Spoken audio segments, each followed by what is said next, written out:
Jokowi itu terlampau abdi dalam sama Mega. Bahkan saya waktu itu sering meminta dia melawan Mega. Jadi begini, jangan lihat Ganjar dan Mahfud ini sebagai orang yang sebagai sutradara. Dia ini aktor. Ibu Mega lah. Oh iya, iya. Ya kan? Orang seperti Mahfud MD nggak nyaman kok. Dia nggak pernah ya ada di sampingnya Pak Jokowi ketika Pak Jokowi ngomong tentang politik, tentang pemilu. Pasti ada Prabowo Subianto di situ. Yang namanya Ganjar itu belum pasti bisa dicalonkan Bu Mega, bisa enggak. Yang pasti maju calon presiden itu namanya Prabowo. Kenapa? Satu, dia surveinya tinggi. Yang kedua, dia sendiri yang tanda tangan.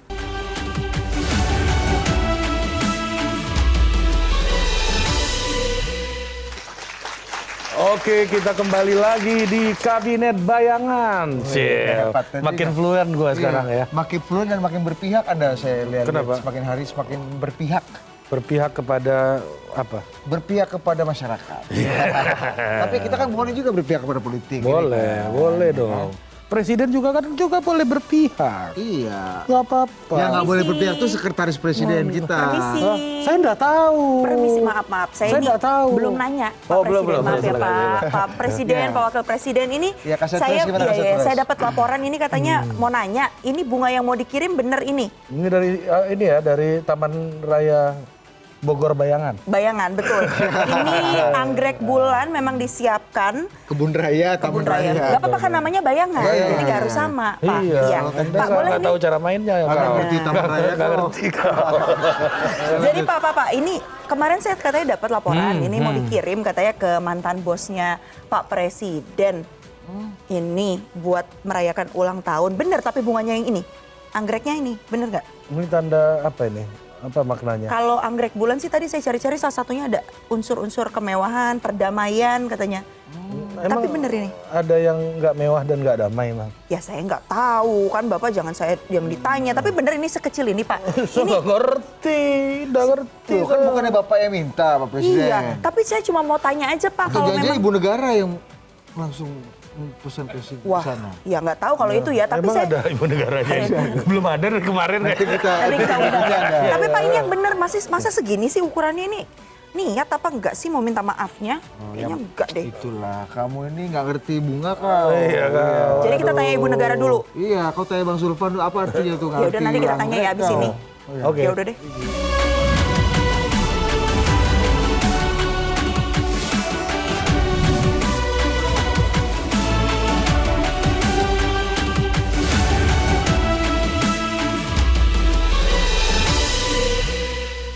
Oke, mainkan Dinda. Nah, siapa aja narasumber kita hari ini. Mainkan Dinda. Ya ini menteri-menteri, Ya, izin udah- Pak Presiden, udah saya berkumpul kenalkan kita. nih menteri-menteri kita ya. Ya. Biasanya presiden yang paling agak senior, Yoi. menteri-menteri lebih muda. Ini kebalik, Bu. Balik kita yang ditekan menteri ini semua. Nggak ngerti kau. Lebih galak menteri daripada kita. Oke, yang pertama kita kenalkan Menko Polhukam bayangan kita ya, Opung Pandana Baban ya. Letjen TNI Purnawirawan ini ya. Ya. Kolonel Sofian. Mantap, Opung. Nah, dari satuan apa dulu Menko Polhukam? Di militer ini dulu. Satgas Intel. Mantan kan. Ya, Gen Z nggak tahu tuh. Kayaknya itu yang paling sering berurusan sama Opung dulu tuh. Oke, yang kedua. Nah, yang kedua ini Langsung dari ujung barat Indonesia ini iya, ya. Kepala Badan Intelijen kita nih. Iya. Kepala Oh, BIN Kabin. bayangan ini. Cocok. Karena bukan karena jago, karena kumis aja. Nah, ada Zulfan Lindan, Bang Zulfan ya. Siap. Ya, kita ingin merayakan lagi, mengembalikan lagi kepada kita. Ya, Kepala oke. Intel. Oke, itu yang harus- ketiga. Kepala Intel itu kumisan. Yang ketiga. Nggak kompak presiden ketiga. sama wakil presiden. The one and only. Mr. Q, Muhammad Kodari. Ya, Mensesnek. Mensesnek. Ya. Bayangan. Bosnya Kaset Pres Iya. tadi. Ini sejak kapan Mensesnek pakai Nirvana ini? Sejak ada wakil presiden Apa lagu usia Nirvana muda. yang Anda paling suka apa, Mr. Q? Apa ya? Teen Spirit. Oke, Yang berikutnya. yang terakhir Ya, ini yang paling banyak berdoa ya, ya. dari Surabaya Timur. Ya, mengurusi haji juga. Ya, dan kan? beliau juga sangat piawai dalam pepatah-pepatah India, Dit. Betul. Apa? Janganlah pernah engkau sesali susu yang tertumpah. Iya. Dan tadinya beliau ini menteri kehutanan ya. Tapi setelah sujud syukur 2 kali di sini kayaknya lebih cocok dia jadi menteri agama. Ada Adi Pre. Oke. Iya, udah makin mirip Totpol ini acaranya kan. Persis, Pak. Makin suasananya makin KKB. Iya. Kawan-kawan Budi. Kita udah langsung press kita ya? lanjut. Iya, saya lanjut dulu boleh. Iya, boleh. Permisi Laporan, Bapak Menteri, laporan. Bapak Ini Ibu bos Anda loh, Presiden. Mensesnek Iya ya. benar, mohon izin Pak, itu tadi anggreknya tolong dipikirin dulu ya kira-kira ukurannya benar segitu apa mau nanti diganti. Dikabarin aja nanti saya suruh Tadi staff salah nama. Salah nama. Yang dipesan Pak Presiden ini anggrek wulan, bukan bulan. Waduh, jadi kita harus cari si Wulan yang mana? Anggreknya memang ukuran kecil, tapi kalau kita poles bisa gede. Oke, kita lihat ya nanti di akhir Poles acara sentuh, kira-kira jadi poles besar sentuh, nggak poles tuh ya? Apalagi kalau nyampe Thailand langsung gede nih. Kenapa? Iya. Ya Iya, udahlah ya. Mevri, ya. Oke. Terongnya gede kan di Thailand. Sebentar, Timun perdebatan ukuran dari anggrek ini boleh dilanjutkan, Iya, tapi saya boleh, sambil dulu silakan. punya beberapa laporan ini Ibu yang Kasat sudah Pres ya. disiapkan untuk para peserta dari Bapak Ibu Menteri yang ada di rapat kerja Kabinet Bayangan. Kalau sebelumnya kita udah sempat bahas soal kayaknya makin jauh nih ya hubungan antara Presiden Joko Widodo dan juga PDI Perjuangan. Tapi kali ini justru kayaknya makin terang-terangan. Nah, coba kita lihat ya. Contohnya apa? Nih, yang pertama. Pak Jokowi kemarin bahkan sempat kritik pembangunan jalan Solo Purwodadi Jawa Tengah yang katanya nggak kunjung selesai. Walaupun udah bertahun-tahun dilakukan. Ini tuh maksudnya nyindir Pak Ganjar Pranowo atau gimana? Itu nggak perlu maksud. Langsung ya berarti? Pak Ganjar apa Pak Basuki yang disindir itu? Nggak ada siapa-siapa. Oh enggak ada. Nah, oke. Nah, dirinya, tapi ternyata kritikan dari Pak Jokowi ini, jadi ternyata kritikan dari Pak Jokowi ini juga langsung direspon sama Pak Ganjar. Jadi ada yang tiba-tiba, senggol dong, kesenggol beneran ya. Bahkan Pak Ganjar juga sempat kayak bernostalgia soal jalan rusak itu saat meninjau satu mobil bersama dengan Pak Jokowi dan juga Menteri PUPR Pak Basuki Hadimulyono ya. Dan Pak Ganjar juga sempat bilang kalau udah lapor kok sama Pak Jokowi, udah lapor Pak gitu katanya. Tapi akhirnya ngaku kalau Pemprov Jawa Tengah ini tidak punya biaya karena dana infrastrukturnya dialihkan ke penanganan COVID. Begitu dapat bantuan dana dari Kementerian PUPR, mungkin nanti Pak Ganjar harus mengklaim dulu nih jika perbaikan jalan rusak ini sudah mencapai sekitar 80%. Ya mungkin ini salahnya Pak Jokowi lagi dong Mr. Q ini. Waduh, kalau masalah salah-salahan nanti coba kita bahas ya lebih lanjut ya. Menjawabnya gini, sorry ye. Nah itu dia, atau mungkin kita bikin viral dulu ya biar kayak di provinsi saya. Ups, kita lanjut. Nggak tahu ini kebetulan atau enggak, tapi yang pasti kritik dari Pak Jokowi ini langsung muncul atau nggak lama setelah Pak Ganjar sempat menyarankan agar Pak Mahfud MD ini bisa mundur dari jabatannya di Menko Polhukam. Pak Ganjar bilang kalau ia ingin menghindarkan cawapresnya itu dari yang namanya konflik kepentingan di kontestasi Pilpres 2024. Dan tentu saja sikap inilah yang langsung ditanggapi oleh Pak Mahfud MD untuk bisa mundur dari kabinet Pak Jokowi pada saatnya nanti. Coba kita dengar. Yang disampaikan Pak Ganjar ke publik sore ini adalah kesepakatan saya dengan Pak Ganjar sejak awal. Bahwa saya pada saatnya yang tepat nanti pasti akan mengajukan pengunduran diri secara baik-baik. Akan mundur secara baik-baik di saat yang tepat. Kita tungguin kira-kira saat tepatnya kapan ya. Kalau nggak tepat nggak baik-baik dong. Nah nggak tahu, nanti coba kita lihat ya. Apa bedanya orang Madura dengan yang lain? Kenapa tuh Kalau yang bedanya? lain tuh baik-baik, kalau yang Madura baik-baik. Bye-bye. Oke deh ya, Yang tapi lain tuh ini juga mundur, kalau Madura dur mundur. mundur, teh sate. Oke deh, nanti kita tanya Pak Adi Praya. Tapi kalau mau ngomongin satu hal yang juga menarik, ini tampaknya Ketua Umum PDI Perjuangan Ibu Megawati Soekarno Putri juga sebenarnya kayak tampak tidak ingin ya agar kabinet Pak Jokowi ini digembosi. Karena hal ini disampaikan oleh Sekjen PDIP Pak Hasto Kristianto yang menyebutkan kalau ada Menteri PDIP yang siap mundur tapi ditahan emang sama Bu Mega. Katanya sih Bu Mega nggak mau stabilitas pemerintahan terganggu akibat mundurnya para menteri dari partainya itu. Kayaknya masih ada yang cinta, masih ada ya rasa-rasa care-nya ini dari Bu Mega kepada Pak Jokowi. Pantas aja cintanya Pak Jokowi ke Bu Mega juga bisa dikatakan tak pernah padam. Aduh, suara saya nggak ada nadanya, tapi ya kira-kira begitulah ya. Seperti bunga anggrek yang jadi kado dari Pak Jokowi untuk Bu Mega di hari ulang tahunnya ke-77 pada Selasa kemarin. Jadi kalau tadi udah dikasih tahu ya Bu Mega ini kan udah masih ada rasa-rasa care-nya. Kalau saya rasa sih kalau memang mau memberikan bunga tuh harus niat kayak Pak Jokowi ya. Saya mau bilang nih sama Pak Presiden dan juga Pak Wakil Presiden saya. Coba tadi aja Pak Jokowi niat loh, bunganya tuh besar banget loh Pak. Jika dibandingkan dengan yang satu ini, masa sih Pak Presiden kasih bunganya kayak gini, satu tangan aja pegang bisa. Itulah Biar kau. gampang dibawa-bawa. Oh, bisa bunga diletakkan di kau. hati, dekat di hati Biar gitu. dibawa-bawa, biar bisa dibawa tidur juga kan. Oh, dipeluk gitu ya. Iya. Oke. Iya. Kalau anggreknya pengen gede di Madura sederhana rumusnya. Apa? Celupin di minyak Tanah. Itu gelang karet, kerjaan saya waktu kecil. Ini bisa, itu segede Bisa juga. Alaim. Iya, kalau di kabinet bayangan langsung segede Tapi Alaim. kalau kerupuk kecil dimasukin minyak goreng malah gede. Gitu. Ya, tapi ini mengingatkan kita pada dulu ketika Bung Karno memberikan bibit bunga anggrek kepada Kim Il Sung. Kim Il Sung ya, dulu kan bibitnya juga kecil. Nanti lama-lama jadi bunga nasional, siapa tahu gitu. Oke. daripada Jadi dia- intinya makin hangat nih ya. Iya. Oke. Break ya. Lonceng kematian imperialisme telah berbunyi. It's ring menggelegar, artinya saudara-saudara kita break dulu. Kesalahan yang awal yang menurut saya konyol, Jokowi itu terlampau abdi dalam sama Mega.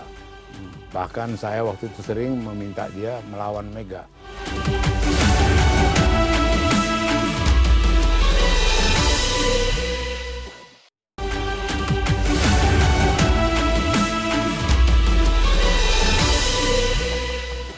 Oke, kita kembali lagi di rapat kabinet bayangan. Itu tugas sekretaris presiden. Oh, iya. Nggak apa-apa, nggak apa-apa. Saya dikasih contoh yang baik ya oleh Pak Presiden saya. Jadi boleh Iya. dilanjut lagi Pak Presiden? Ya, saya boleh Silakan. dipotong-potong terus ya Mama Pres Iya, nih. gimana sih, harusnya Nggak sah. ngerti rapat kau. ya.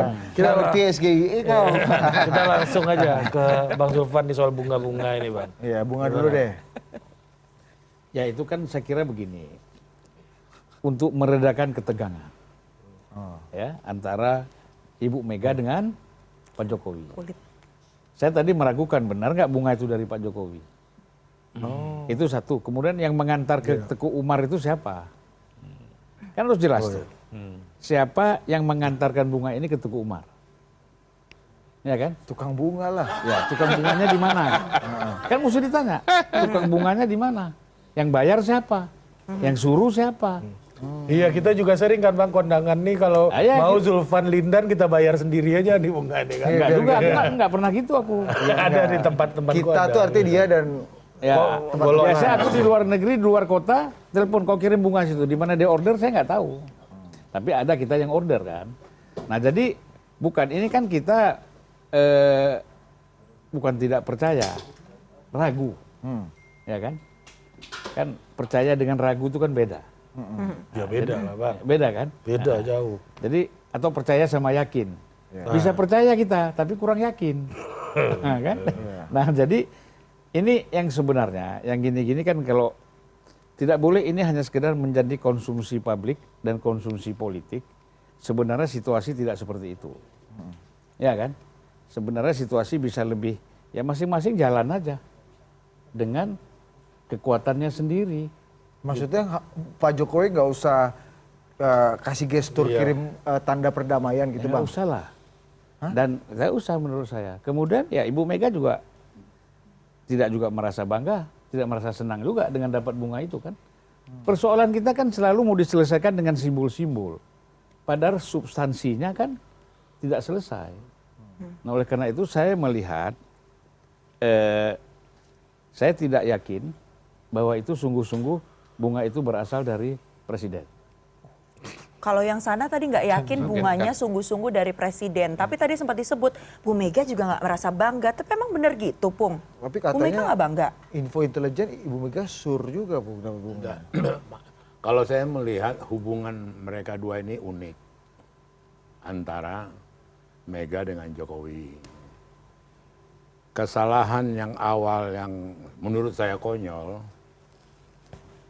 Jokowi itu terlampau abdi dalam sama Mega.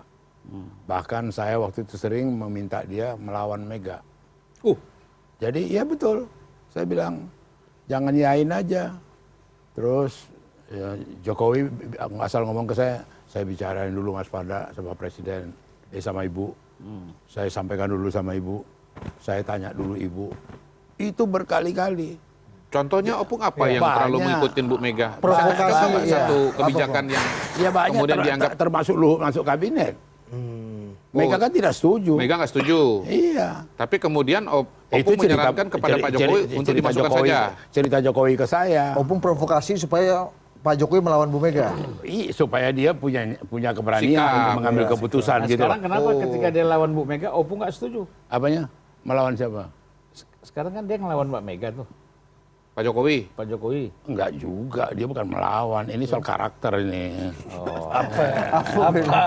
Mendukung Prabowo ini bukan melawan ya Opung. Soal Ya? perilaku apa? Pak Jokowi mendukung Prabowo ini bukan Bukan ini soal melawan. soal perilaku. Ini soal etika. Bukan soal lawan melawan gitu loh. Ini bukan soal lawan melawan. Terus apa bedanya dengan Opung dengan siapa Luhut Panjaitan tadi? Kan sama aja. Bukan. Jadi begini. Bu Mega kan nggak setuju dengan Pak Prabowo. Jadi kembali saya Maunya Pak katakan Ganjar. hubungan Jokowi dengan Mega, Jokowi itu dari awal sudah melangkah yang salah, yaitu terlampau menghormatinya keterlaluan gitu loh, abdi dalamnya. Jadi kalau dia duduk seperti yang dibikin video Puan, oleh Puan dan segala macam, aku nggak heran gitu loh. Dia nikmati betul itu. Oleh Jokowi tangannya kan digini-gini kan juga. Yang menikmati siapa Opung? Ya Jokowi sendiri. Oh yang di sekolah partai itu.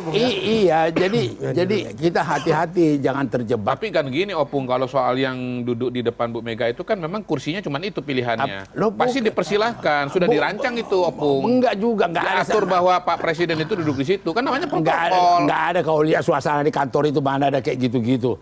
Memang kursinya itu apanya begitu. Enggak ada dirancang. Tapi lebih nggak mungkin lagi Pak Jokowi duduk di pinggir-pinggir. Apa ya? Bukan. Yang tersedia cuma kursi itu. Iya, memang itu kan orang itu dua yang intinya ngomong, Mega dengan dia, lainnya dengar-dengar. kan Pertanyaan saya kalau memang nggak begitu desainnya kan harusnya dibawa ke ruang meeting. Nggak, bukan gitu. Bukan di ruang ketua umum Sebenarnya kan. ganti kursi yang di pinggir itu yang ada sandaran itu dengan itu kan sebentar aja tuh. Tapi mungkin udah terkondisikan lah. Kalau menurut saya itu dikondisikan Opung, itu dikondisikan. Apapun namanya itu. Pak Jokowi yang nggak punya pilihan kecuali ketawa-ketawa Opung. Bukan, apapun adanya itulah yang terjadi. Yang mau saya gambarkan dalam hal ini, kalaupun dikatakannya dia direndahkan, dia tidak dihargai, dia tidak, sama sekali tidak benar. Artinya tidak benar. Kemudian dia sedemikian rupa sepertinya petugas partai dan segala diapakan. Dia sendiri pernah jadi satpam kok. Jadi satgas di PD Perjuangan. Siapa? Jokowi. Oh, oke. Ada gambarnya itu Pernah jadi satgas, satgas ya? pakai baret, pakai ini ngawal Mega pidato. Iya. Ada itu. Di mana? Pidato di Solo ya. Di sini. Satgas Cakrabuana. Jadi maksudnya Dindanya Pak kekhasan di PD Perjuangan itu satu hal yang biasa. Jadi siapapun petugas partai yang mempunyai dasar ideologi berdasarkan konsep dan segala macam dalam pelaksananya itu petugas partai. Dia Opung pernah nggak pakai baju satgas? Siapa? Opung pernah nggak pakai baju satgas? Apa ya? Opung Panda pernah nggak pakai baju satgas? Kostum satgas pernah nggak? Ya saya Tertarik saya bagian bosnya bagaimana? Gimana? Jadi Opung nggak pernah ya? Enggak. Oh iya. Kan oke, pendiri. Ya kan aku bagian ininya masa dia kan pakai baret ya. Ya, barangkali semua kader itu harus pernah pakai baju satgas. Enggak. Oke. Pak Presiden, Pak Wakil Presiden, kayaknya Pak Menteri dari tadi komat kamit, saya bingung antara memang berdoa atau memang ada yang mau disampaikan. Pak Menteri Agama, betul. Oh iya, karena dia yang udah bilang secara di KUA ini udah talak 3 katanya. Makanya itu Oh, dia. iya. Pengadilan agama. Kenapa nih? Tadi Kasih tuh ayat kayak dulu satu, iya, kasih betul. ayat dulu. Ya Rabbana atina fid dunya hasanah wa fil akhirati hasanah wa qina adzabannar. Ini doa sapu jagat untuk kebaikan dunia dan akhirat. Jadi yang anggrek-anggrek hubungan antar manusia naik turun ini urusan duniawi, Pak. Ini talak 3 jadi talak 1 nggak deh setelah Iya betul. berkurang nggak talakan? Ini nggak ada gunanya, Pak. Ini bunga boleh kelihatan indah, simbol perdamaian, ya. Tapi dalam kondisi tak akur hubungan antara Jokowi dan Mbak Mega, ini memang layak ditanam di kuburan, Mbak. Udah nggak ada maknanya. Udah nggak ada maknanya. Apalagi Anggrek rasa Kamboja ya. apapun lah judulnya. Simbol-simbol kayak gini udah nggak penting sekarang. Ini sudah terjadi konflik hati yang nggak bisa ditolong. Jadi sehebat apapun karangan bunga, ucapan ulang tahun kepada Bu Mega, bagi saya ya biasa saja. Dulu mungkin ketika tidak ada huru-hara politik antara Megawati dan Jokowi, Jokowi dan Megawati, nggak usah bunga anggrek, Pak. Ucapan selamat ya, apapun bentuknya, itu jauh lebih indah dari bunga anggrek itu. WA aja lebih indah. WA lebih indah, telepon lebih indah, video call jauh lebih indah. Anggrek kayak gini nggak ada artinya sekarang. Oleh karena itu, Meskipun Bu apapun. Mega suka anggrek. Oh iya. Bu Mega kan suka betul anggrek ya, Bu ya. Bener, Bu? Ini kan soal suasana hati. Kalau suasana hati nggak nyaman, terjadi konfrontasi hati, apapun yang dikasih pasti tak happy, Pak. Pasti nggak nyaman. Mau segepok emas ditaruh di depan, kalau suasana hatinya tak nyaman, itu berasa seonggok batu yang tak ada artinya. Ini yang terjadi. Makanya saya selalu mengatakan, ini udah talak 3, apalagi. Tapi kalau menurut saya sebagai Mensesnek Ya. Mensesnek saya Ya, ya, bosnya Kaset Plus. Ya, sebagai Mensesnek memang harus melihat harus menjaga hubungan baik antara presiden, wakil presiden dengan para tokoh-tokoh politik gitu. Dan menurut saya memang bunga ini betul-betul dikirim dari Pak Jokowi kepada Ibu Mega. Salah dong laporan intel kita ini menurut Anda salah. Enggak, ini Laporan biasa intel lah, kita perbedaan salah. pendapat antara pembantu presiden itu biasa. Itu kan versinya Kepala BIN. Ini kan versinya Mensesnek kan. Jangankan Mensesnek dengan Kepala BIN, Mensesnek dan Mensekap aja bisa beda.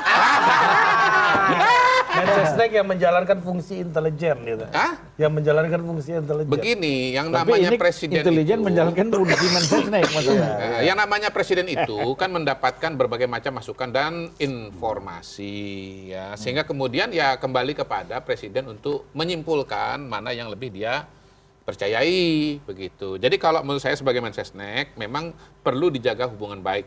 Jangankan dengan Ibu Mega, jangan dengan Ibu Mega. Ini Menteri Agama. Menteri Agama. Kok isinya ceramah-ceramah penuh dengan kebencian? Oh iya, enggak. Jadi jangankan dengan Ibu Tapi Ibu dia Mega. gampang memberikan izin Iya. untuk mendirikan rumah ibadah. Iya. Jangankan dengan Ibu Mega yang satu partai.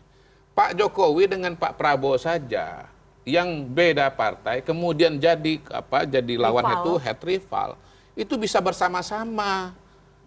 Akhirnya menjadi dalam satu kabinet, satu tim gitu. Apalagi dengan Bu Mega. Saya yakin nanti setelah berlalunya Pilpres ini itu pasti akan bersama-sama lagi. Tapi apa betul semuram yang Menteri Agama katakan ini Pak Mensesnek? Ini bening jadi batu ini ditanam Oh di enggak. kuburan aja. Kalau menurut saya enggak sih. Ini tadi Terlalu saya setuju pesimistis. dengan Opung Panda ya, yang betul-betul malam ini saya mengingatkan saya jadi rindu dengan Pak Taufik Kemas. Betul-betul.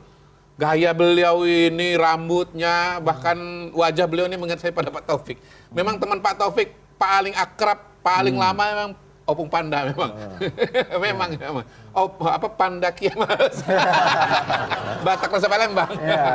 Jadi Saya dapat call dari kalau Kalibata. saya setuju dengan beliau bahwa sebetulnya Bu Mega dengan Pak Jokowi itu berbeda pandangan saja. Tetapi pada dasarnya banyak persamaannya. Jadi di antara 10 item perbedaannya itu adalah 1 ya, walaupun ini penting, tapi 9-nya sama. Kalau Pak Menteri Agama tadi kan, kalau penjelasannya seperti itu, ini anggrek rasa batu gitu ya, atau anggrek rasa apa tadi Pak Presiden? Kamboja. Rasa Kamboja. Udah jauh dia. Rasa Kamboja Udah- itu sama dengan mengatakan dari 10, 9-nya beda. Kalau saya enggak. Saya 10, 9-nya sama, 1 item untuk presiden beda. Gitu. Saya Kalau ini- sama Pak ini- Prabowo dari 10 berapa Ya? yang sama, berapa yang beda? Apanya? Kalau sama Pak Prabowo dari Siapa dengan siapa? Pak Pak Prabowo? Jokowi dan Jokowi. Pak Prabowo. Oh, 9 dari 10. Ah, Iya. Ingat Pak Prabowo, saya ini senang main sepeda. Kalau sepeda itu rantainya bisa putus.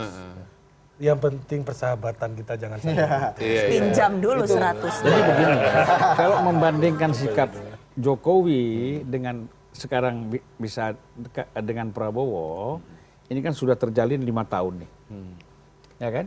Tapi waktu mereka itu kompetisi untuk Pilpres kan beda.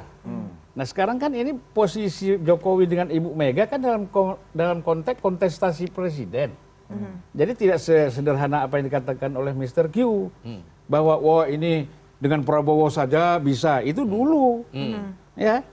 Ini posisinya sekarang ini tinggal 17 hari lagi. Jadi nggak mungkin ini bisa dengan mudah itu merubah situasi ya yang secara batinnya, ya, pakai istilah Menteri Agama, secara batinnya ini sulit. Memang merubah situasi itu kalau dihantam Begini Pak, pakai Bapak Kepala BIN, izin mohon maaf Pak Bapak Presiden. Jadi saya bukan mengatakan ada perubahan sikap dalam waktu 17 hari. setelah Pilpres. Justru dalam konteks lain 17 hari lagi. ini menurut saya justru makin lebar. Ini kan kita bicara Justru bunga lebar. ini kan Atau sekarang. menuju putaran Justru kedua. makin lebar. Makin lebar. Tapi Begini, setelah begini. Pilpres ini selesai baru akan bertemu lagi. Anda jangan Saya justru agak berbeda. Saya bukan mau menakut-nakuti sebagai Menteri Agama. Saya di awal berdoa untuk kebaikan bangsa dan negara. Apa yang ingin saya katakan adalah ini kan realitas politik yang tidak bisa saya tutup-tutupi. Waktu ulang tahun PDIP, Jokowi nggak ngomong apa-apa. Nggak ada video, nggak ada karangan bunga, nggak ada video call dan seterusnya. Kenapa giliran ulang tahun Mbak Mega yang ke-77 dia kemudian ngirim anggrek? Ini aneh. Kenapa nggak inline sekalian? Apakah Jokowi ingin mengatakan sudah tidak dengan PDIP, tapi dengan Mbak Mega ingin mencoba untuk membangun jembatan komunikasi politik? Dua hal yang menurut saya nggak bisa dibicarakan. Bicara PDIP, bicara tentang Megawati. Jadi inline PDIP, inline juga Megawati Soekarno Putri. Yang kedua menurut saya, mungkin dalam politik serba mungkin ya. Tapi kalau kita melihat pertalian historis politik kita, bagaimana hubungan Mega dengan SB nggak kelar hari ini? Apa coba salah SB dengan Megawati misalnya sejak 2004 sampai sekarang? Hanya persoalan saat itu menurut versinya Opung, ya enggak. Menurut versinya Opung, saat itu SBY ditanya apakah mau maju sebagai presiden atau tidak. Jawabannya tidak tapi maju. Di situ saja sampai hari ini tak termaafkan karena dianggap berkhianat dan tidak konsis dengan omongannya. Ini kebersamaan Jokowi dengan PDIP, dengan Megawati, 23 tahun. Endingnya beda pilihan politik. Endingnya soal pilpres berbeda. Kok rasa-rasanya agak sulit untuk dibayangkan bahwa apa yang terjadi hari ini akan selesai pasca pilpres. Ingat, Jokowi dan Prabowo baru 4 tahun bulan madunya. Wajar kalau penuh sanjung dan puji. Rekonsiliasi rasional, saling merangkul tentang kebersamaan. Kalau dengan PDIP mungkin agak bosan. Jokowi udah 23 tahun. Udah dianggap petugas partai, nggak bisa ini dan bisa itu. Pertanyaannya apakah dengan yang lain akan diberikan kemewahan itu? Belum tentu. Ini masih bulan madu kok 4 tahun. Apakah Pak Jokowi setelah nggak jadi presiden, bulan madu juga dengan Prabowo akan lanjut atau tidak? Rasa-rasanya saya tidak akan menjamin itu. Oke, terima kasih Menteri Agama kita. Kita break dulu. Sampai jumpa di segmen berikutnya. Kesalahan yang diterima sebagai benar itu Enggak masyarakat juga. Ya nggak boleh. Belum berarti- Langsung diarahkan saja kepada DPR.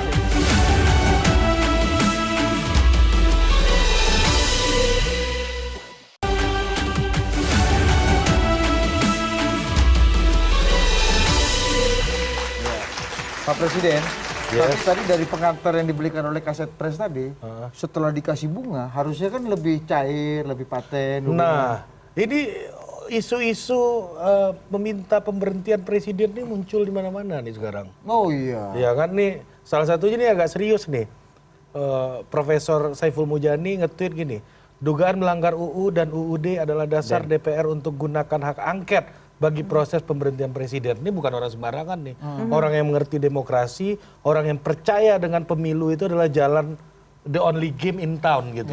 Nah, tapi di sini sarannya pemakzulan nih pemberhentian presiden nih saran. Bahkan udah ada yang waktu itu Rame-rame datang. rame-rame datang ke Oh, iya. Menko Polhukam. Itu juga. Nah, yang lebih spesial lagi, salah satunya adalah setelah dikirim bunga, justru malah ada ajakan untuk mundur dari kabinet. Nah. Dari calon presiden. Kita lempar Gimana message message-nya? dulu. Menteri-menteri kita ini. Menteri-menteri Pak Jokowi. Kita lagi. Jadi pertama soal pemakzulan itu, wilayahnya adalah partai politik yang ada di DPR. Semua proses pemakzulan itu harus dilakukan di DPR. Ya sudah jelas salah kaprah bahwa ada 100 orang yang datang kepada Menko Polhukam. Artinya yang datang itu tidak mengerti hukum tata negara. Tetapi yang lebih mengherankan lagi adalah Pak Mahfud sebagai Menko Polhukam dan ahli tata negara kok menerima orang yang salah. Itu menurut saya kacau 2 kali itu. Jadi harusnya jangan diterima. Kalau mau datang gitu, pasti WA dulu kan. WA aja balik. Bro, ente salah kamar. Kamar pemakzulan ini bukan Menko Polhukam, tapi DPR. Tapi justru diterima. Jadi ini yang offside adalah Menko Polhukam. Kenapa diterima? Itu satu. Aneh dukung tapi jangan kemari dong. Iya. Artinya begitu bunyinya Iya, gitu. iya, Nah, yang kedua, kalau bicara ini pemazulan, nggak punya pengalaman jadi menteri. Ini. itu Artinya dia datang tamu Menko Polhukam, ya dia terima dong. Ya kalau Anda Menko Polhukam didatangi Bukan pemanggil memasukkan kami ini Anda dengar terima dulu, juga? ya kita terima, kita apa maunya Jangan, dia Bang. apa-apanya. Kalau Bukan barang salah berarti jangan diterima. setelah kita Itu terima namanya salah menjadi kaprah, Bang. legitimasi, bukan. Abang gitu loh. dah, salah kaprah itu adalah kesalahan yang diterima sebagai benar. Itu namanya Enggak salah juga. kaprah. Ya nggak boleh. belum berarti- Langsung diarahkan saja kepada DPR. jadi Langsung diarahkan legitimasi. ke DPR. Tapi begini, saya bisa paham kenapa kemudian datang ke Menko Polhukam. Karena sesungguhnya udah WA kepada pimpinan DPR dan ketua-ketua fraksi tidak diterima gitu loh. Jadi ini gagasan sudah bantat dari awal. Tahu bantat ya Bang ya? Bantat itu kalau bikin kue nggak mekar itu namanya bantat. Iya, iya. Kerupuk tadi itu dicemplungin ke dalam Nggak minyak kembang. panas nggak mekar. Masuk Bantat angin, tuh nggak kurang mekar. kena matahari. Itu dia Kayak kira-kira. ini bunga bantat ini ya. Jadi sebetulnya Kemenko Polhukam itu menggambarkan suatu realita yang tidak dikatakan bahwa gagasan pemazulan ini mentah-mentah hangus tidak bersisa di partai politik. Loh, Mental hangus ini gimana Hah? caranya nih? ya itulah cara saya menggambarkan secara komprehensif lah kira-kira begitu. Nah, coba kita lokalisir di pemakzulan dulu lah ya sebelum kita bicara ke Menteri Iya, Muldoko jadi ini ya. DPR-nya nggak mau dan karena itu nggak mungkin karena dari DPR kan harus ke MK dulu, dari MK bawa ke MPR, di MPR ada DPR ada DPD. Jadi ini gagasan ini sudah gagal semenjak awal. Tapi ada jangan gitu dong Mr. Q. Gimana, Chief? Kan Menko Polhukamnya akhirnya menolak juga gagasan pemakzulan ini meskipun diterima. Iya, kan pada ujungnya itu kan ditolak. namanya percobaan yang gagal. Mencoba memantik api. Gitu, Menko Polhukam memantik api. Iya. Kalau menurut saya dengan gagasan itu sebetulnya Menko Polhukam sudah memang keluar saja lah dari kabinet itu. Nah, kalau ngomong-ngomongin tadi keluar kemarin juga sempat ada yang dinyatakan itu Pak Presiden, Pak Wakil Presiden bilang katanya akan mundur Iya. sesuai dengan permintaan Tapi dari kita tanya Menko capresnya. Polhukam kita dulu. Pemakzulan Jangan-jangan dulu. beliau kalau ada yang mau memakzulkan kami berdua Diterima juga. dikasih prasmanan pula sama Menko Polhukam kita. Jadi kembali lagi ke dasar yang tadi kita lewati, hubungan Jokowi dengan Mega. Itu kan tadi yang diliwatkan begitu aja. Ini pemakzulan Ya, ini dengar apa? dulu, iya. Itu dengar dulu itu produk-produknya itu. Pemakzulan lah, apalah. Itu dulu dasar tadi udah katakan talak 3. Ya kan? Nggak setuju Opung talak 3 itu? Apa ya? Opung nggak setuju dengan Ini bukan soal talak 3 setuju itu? enggak, ini posisinya gini Glory, bukan soal setuju enggak setuju, itulah realitanya. Ngapain kita bahas? Ngapain kita analisa gitu loh. Ini masalah grammar Dia ini. menjauh dari Mega, jangan kemudian ditafsirkan PDI menyingkirkan Jokowi atau PDI tidak suka dengan Jokowi atau karena Prabowo, dia sendiri yang mengundurkan dirinya. Kayak gitu loh. Dia sendiri yang nggak datang ke HUT, dia sendiri yang nggak ini gitu. Jadi sering banyak dimanipulasi gitu loh. Nah kembali ke tadi, semua orang tahu termasuk Mahfud tahu, siapapun tahu pemakzulan itu nggak sederhana. Prosesnya itu nggak sederhana. Itu semua orang tahu itu. Ada undang-undang keterlibatan MPR, DPD, sekian persen, sekian orang tahu itu. Tidak sesaat-saat itu langsung pemakzulan gitu loh. Itu cerita. Jadi sah-sah saja. Apa ya? Menko Polhukam menerima. Ya bisa Kan saja. Tapi- kalau kata beliau Coba saya secara- izin Opung ya. Bisa misalnya nih, waktu Bu Mega presiden, Menko Polhukamnya adalah SBY. Opung Panda. Iya. Opung Panda jadi Menko Polhukamnya. Lalu ada orang datang kepada Opung, mau mengusulkan pemazulan Bu Mega. Opung terima nggak? Ya terimalah. Oh diterima. Ya kenapa lu? Ya Allah. So, Ini kita saya juga- punya dasar. Kenapa Opung terima? Saya punya dasar.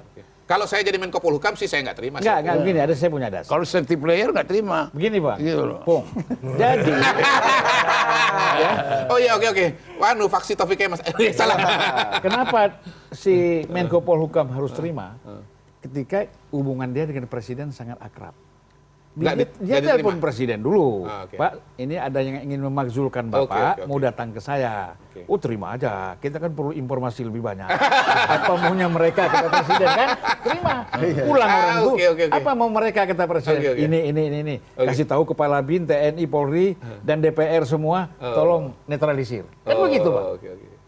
Nah, ini kan persoalan kalau hubungan itu masih Baik. Langgeng. Nah, ini kan yang dipersoalkan hubungannya Udah nggak bagus. nggak bagus. Jadi wajar juga diterima. Enggak, kalau saya tidak begitu.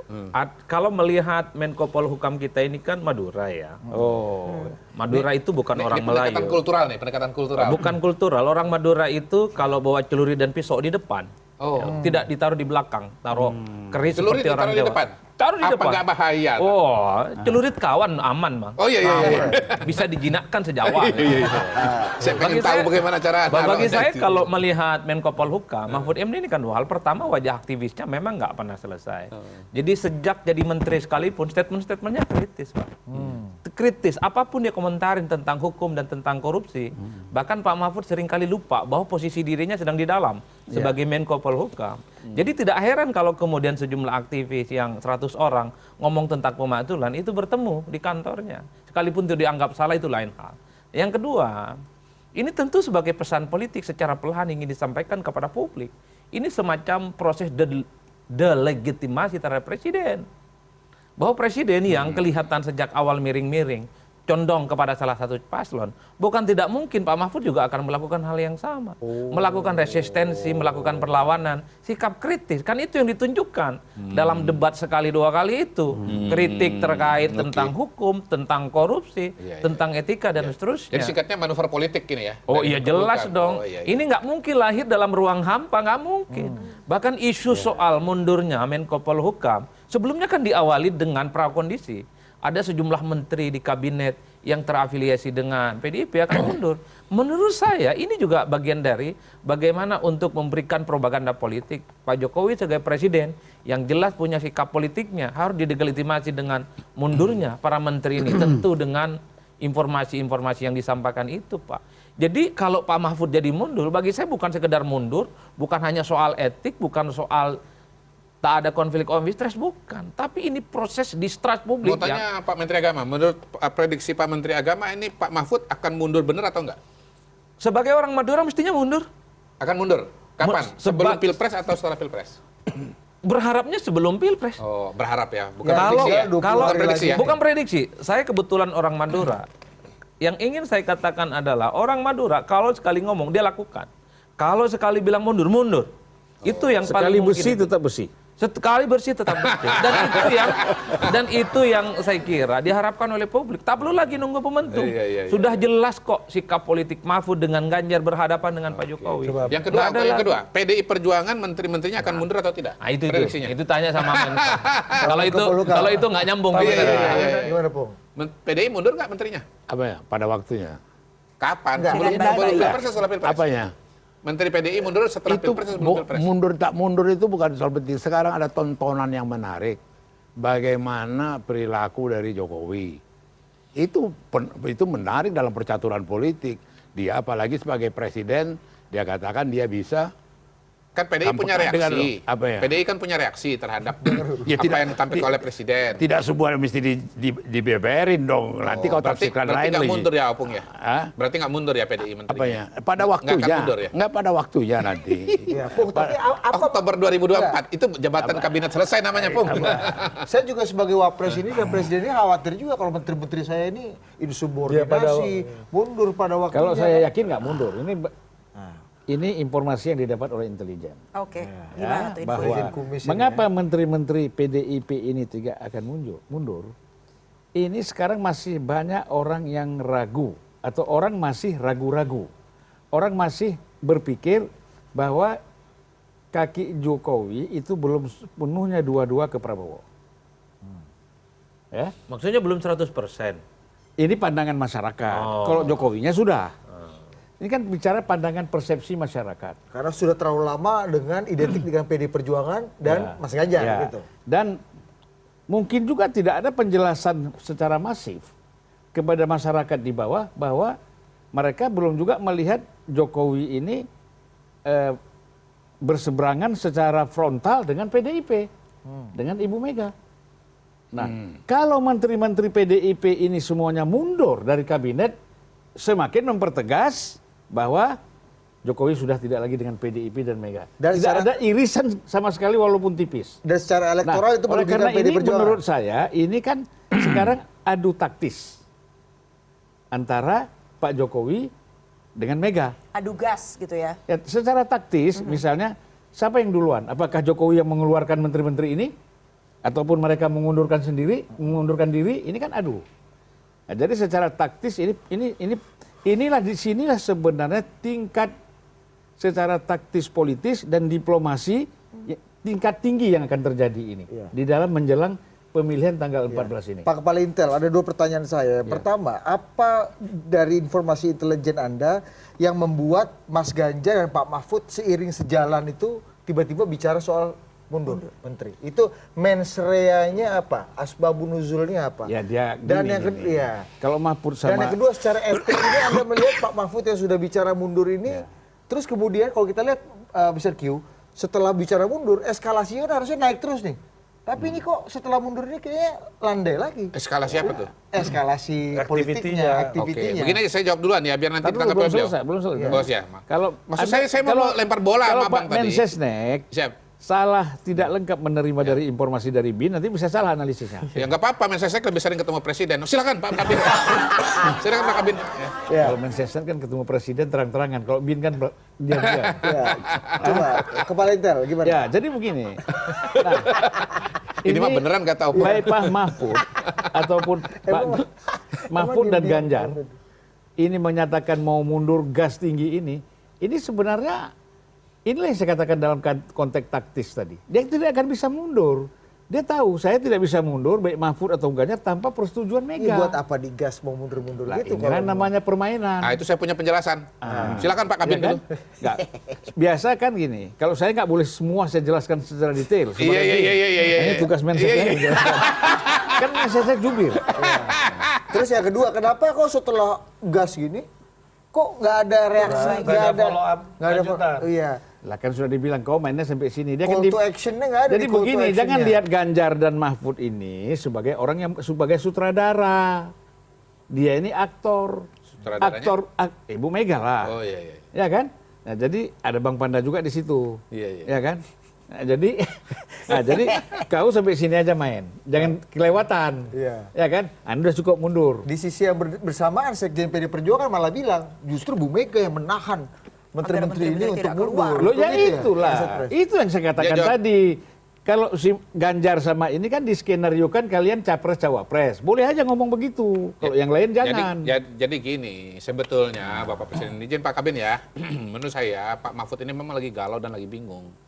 Karena asal muasalnya itu, asbabun nuzul beliau ngomong begitu itu. Karena kagok. Dari mana kau berani ngomong galau dan bingung? Dia santai-santai sekarang. Iya kan persepsi saya. Aku baru Opung. ketemu dia. Persepsi saya Opung. Persepsi itu ngaco. Iya, Jangan kau bilang galau. Saya jelasin dulu Opung. Bukan jangan kau bilang galau, bingung nggak tahu orangnya. Saya jelasin dulu Opung. Nanti Opung silakan. Kemarin aku ngobrol sama dia gak ada galau dia. Apa? Dia Ngobrol bilangnya sama siapa, apa, Bung? Bung? Apa? Bilangnya Gak ada apa? galau ya banyak cerita-cerita gak ada sambil ketawa-ketawa. Siapa, Bung? Sambil ini. Pak, Enggak, izin dia Presiden, gambarkan izin galau bicara, bingung Presiden, gitu izin. loh. Iya, Izin Kayak- bicara, Presiden. Kayak IQ-nya Mahfud itu Izin, nggak Presiden. jelas gitu loh. Saya mau motong dia takut Kualat. ya. Oke, Bang silakan. Ana. Iya. Oke. Ya, nah, lanjutkan dulu. Lanjutkan, sedikit. kita lanjutkan. Bukan. Opung lanjutkan. Enggak, jangan pakai istilah-istilah sekarang Mahfud lagi galau dan bingung. Tersesat pemirsa Terus gitu kalau loh. nggak galau apa, Bung? Apa ya? Nggak ada galau, nggak ada bingung. Waktu ngobrol berarti gimana itu? Ya, Nyampein biasa-biasa panjang. Kalau nggak aja. galau kenapa nggak langsung mundur aja sih? Iya. Itu kan ada Terima kasih Bapak Wapres. Enggak, itu kan ada caranya, ada taktiknya. Kan menghimbau bahwa masyarakat memilih Ganjar Mahfud. Bahwa kalau misalnya Pak Mahfud itu, Pak Mahfud ketika mengatakan sekarang kondisi nggak bagus, nanti kalau saya dipilih saya akan lebih bagus. Orang kan bertanya follow up-nya, lah Bapak 5 tahun di sana jadi Menko Polhukam nggak bisa berbuat, apa saya bisa percaya nanti kalau Bapak jadi Wapres bisa menyelesaikan masalah itu Opung kaitannya. Nah, sekarang ini contoh lah dulu, biar objektif. Ya, langsung pengalaman aku. Siap. Biarpun 10, Siap. langsung biarpun 10 Mahfud juga nggak bisa menjawab ini. Aku diceritakan Prabowo bahwa di Menhan ada markup sampai 300-400%. Saya sampaikan ke Presiden. Kata Prabowo ada begini, benar Presiden, benar. Apa perintah Presiden? Saya suruh tindak. Terus sampai detik ini nggak ditindak. Terus Mahfud teriak-teriak, Presiden, kenapa nggak kau tindak? Atau ini fakta. Begitulah kondisi di dalam. Gitu loh. Prabowo yang ngomong ke saya. Omongan Prabowo aku kasih tahu ke Presiden. Presiden confirm. Dan sudah perintahkan tindak. Sampai udah 4 tahun lebih nggak ada ditindak. Apa yang nggak ditindak? Markup yang 300-400% menurut pengakuan Prabowo. Ada terjadi di Kemhan. Nah, itu harus disampaikan oleh Pak Mahfud lagi. Loh, bukan secara dengar konkret. dulu, enggak. Artinya seorang Mahfud pun tidak bisa bikin apa-apa. Gitu loh. Berarti Loh, artinya- nggak berlaku dong apa namanya. Bukan, artinya maksud aku karena tidak tegasannya Jokowi, gitu loh. Biar 10 Mahfud pun nggak bisa meyakinkan Ya dia. karena itu gugur Opung kalau beliau nanti jadi presiden atau wakil presiden Oh, mampu pasti menyelesaikan masalah ini. pasti disikat semua itu. Iya, maka itu pilihlah Mahfud. Iya. Tapi ini saya lihat karakter ya, karakter. Mau jadi presiden, mau jadi apa nih karakter. Saya terus terang. Saya masih di Komisi 1 DPR, kumpul waktu itu Sudi Silalahi, SBY Menko Polhukam, ya. Kemudian ada lagi beberapa sekretarisnya, ya, kumpul di asisten dia semua di Menko Polhukam. Saya hadir, diundang untuk diskusi. Saya bilang, sama SBY, ya, Mas untuk jadi presiden nggak susah. 2004, tidak susah. Mas mulus jadi presiden. Tapi yang orang ragu sama Mas tidak tegas dalam bertindak. Apa kata SBY? Gini Bang, saya kan bukan orang nomor 1. Kalau saya orang nomor 1, saya akan tegas. Ternyata setelah jadi presiden nggak tegas juga. Nggak gampang ya. Ini namanya karakter orang. Iya kan? Nah begitu juga Pak Mahfud tadi kan Opung bilang, sekarang dia tidak bisa melakukan apa-apa. Prabowo tidak bisa melakukan apa-apa. Ya kan? Semua ini calon-calon ini tidak bisa melakukan apa-apa. Nanti kalau jadi presiden akan melakukan sesuatu yang signifikan, ya kan? Kalau karakternya memang tidak bisa melakukan apa-apa, ya tidak bisa melakukan juga mengambil keputusan. Karena apa? Persoalan pemilihan presiden ini terlalu banyak pihak. Disitulah adanya namanya seluruh capres itu kan pasti terlibat dalam oligarki, soal besar kecil aja. Pasti ada oligarkinya, soal besar atau kecil kan gitu. Adalah kelompok-kelompok politik, kelompok ini, kelompok mafia ini, mafia itu pasti ada di masing-masing ini. Cuman soal besar kecil aja.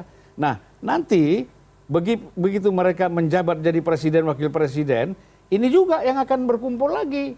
Ini yang mempersulit. Misalnya, kawan kita nih Eros Jarod bilang, saya sudah bawa seluruh data. Seluruh siapa yang memainkan tanah rakyat ini. Ya kan? Sampai pada akhirnya Mahfud membentuk satu tim hukum. Yang di situ ada Najwa Shihab, ada Eros, ada segala macam. Ada BHM. Ada BHM juga. Tapi ketika fakta-fakta disampaikan kepada Mahfud, akhirnya nyerah juga kan? Nggak bisa dieksekusi. Solusinya apa Bang Yedi Bang? Solusinya? Ada solusi nggak? Ya solusinya kita perlu presiden yang tegas, agak gila sedikit. Oke, kayak gila sedikit tuh kayak apa Bang? Ya gila Abang tahan dulu, kita break dulu. Sudah ngerti nih cara main nih Pak Presiden. Presiden itu boleh loh kampanye. Presiden itu boleh loh memihak.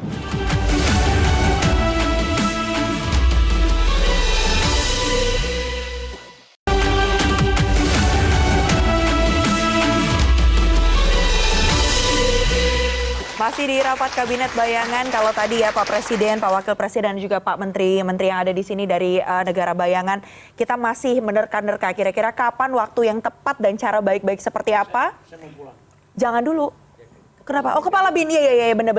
Jangan kemana-mana dulu Pak Kepala BIN, maaf. Tapi kan Anda udah pakai PIN juga sama Bener. nanti. Internal kabinet nih. Iya, saya lanjutkan dulu. Memang nggak apa-apa persaingan, yang penting sehat ya. Persinggungan memang Kepala Apalagi BIN. banyak yang katanya mau mundur, jadi memang posisi-posisinya banyak diinginkan. Oke, balik lagi.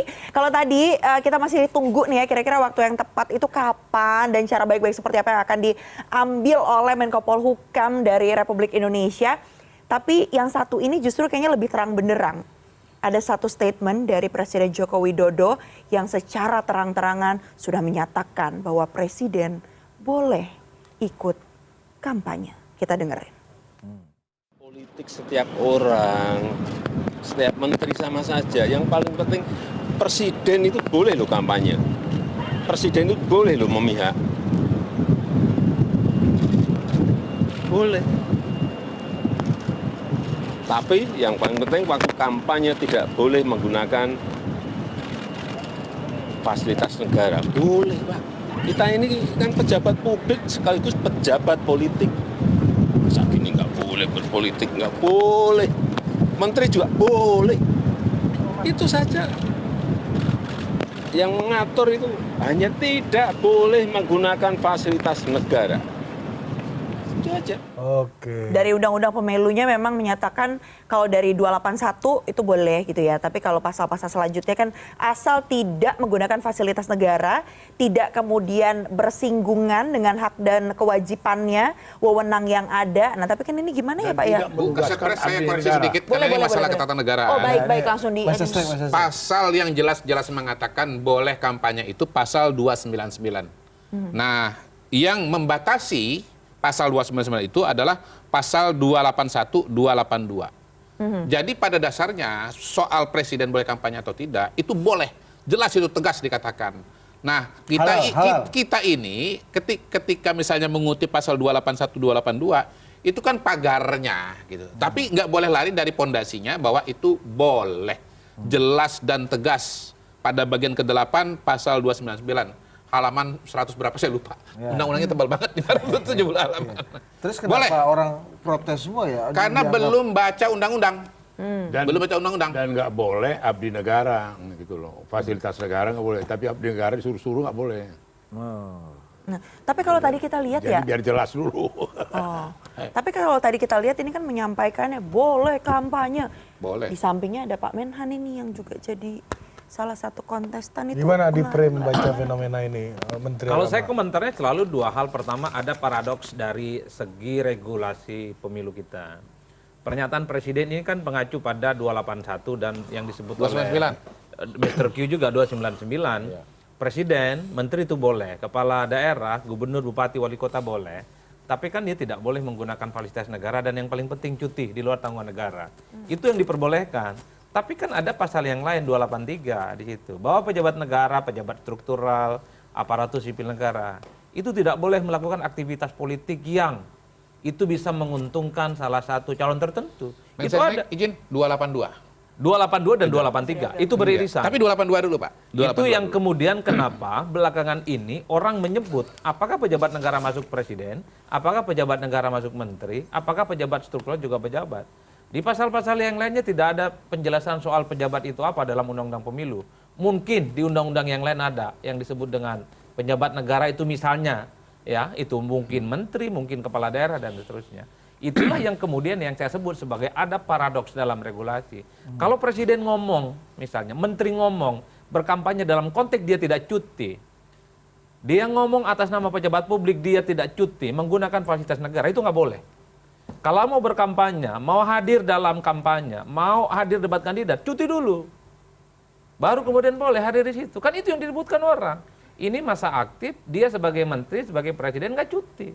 Lah, boleh kau. Tapi tanggalkan dulu kemewahanmu sebagai pejabat publik. Kan ini yang sepertinya sedang diperdebatkan. Itu yang pertama dari segi regulasi.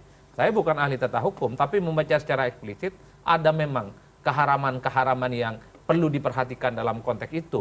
Meski kita tahu ada juga banyak halalnya seorang presiden kemudian menteri melakukan kampanye politik. Yang kedua, dari segi politik tidak bisa kita bantah.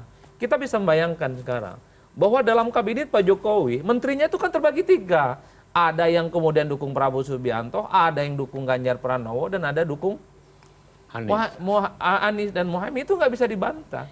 Kalau presiden sudah jelas preferensi politiknya, bagaimana mungkin bisa mengorkestrasi satu suhu kondisi politik yang nyaman? Itulah yang kemudian belakangan ini kenapa isu misalnya ada yang mau mundur seperti Pak Mahfud. Isu-isu misalnya menteri yang terkait dengan PDIP mau mundur tapi ditahan katanya. Atau menteri-menteri profesional yang terkait dan dekat dengan PDIP diisukan juga mundur. Itu kan bagian dari konfrontasi hati yang gak nyaman. Bagaimana mungkin misalnya orang-orang yang saat ini berada di kabinet yang jelas pastinya mendukung Pak Ganjar dan Pak Mahfud dan pada bersamaan harus tegak lurus kepada presidennya yang jelas-jelas mendukung Prabowo Subianto. Menteri Desa, Menteri Lingkungan Hidup yang ada di kubu nomor 1, bagaimana mungkin akan menganggap sebagai presiden yang akan ditaati dalam tanda kutip ya. Sementara pilihan politiknya di 2024 itu berbeda. Inilah yang saya kira memang khawatir ada gonjangan-gonjangan politik apapun. Jadi bagi saya isu soal mundur nggak mundur, ini melampaui soal etik nggak etik lagi Pak. Melampaui soal abuse of power. Ini melampaui soal conflict of interest. Ada suasana yang nggak nyaman. Orang seperti Mahfud MD nggak nyaman kok. Dia nggak pernah ya, ada di sampingnya Pak Jokowi ketika Pak Jokowi ngomong tentang politik, tentang pemilu, pasti ada Prabowo Subianto di situ. Seakan-akan Mahfud sebagai orang dalam, ya, menterinya Pak Jokowi, pembantunya Pak Jokowi nggak dianggap maju di 2024. Yang ngurusi politik Yang dan ngurusin pemilu. politik, ngurusin hukum dan seterusnya, nggak dianggap, Pak. Memang pernah Pak Jokowi menunjukkan bagaimana kebersamaannya dengan Pak Mahfud? Nggak pernah. Pak Mahfud itu kurang apa sih?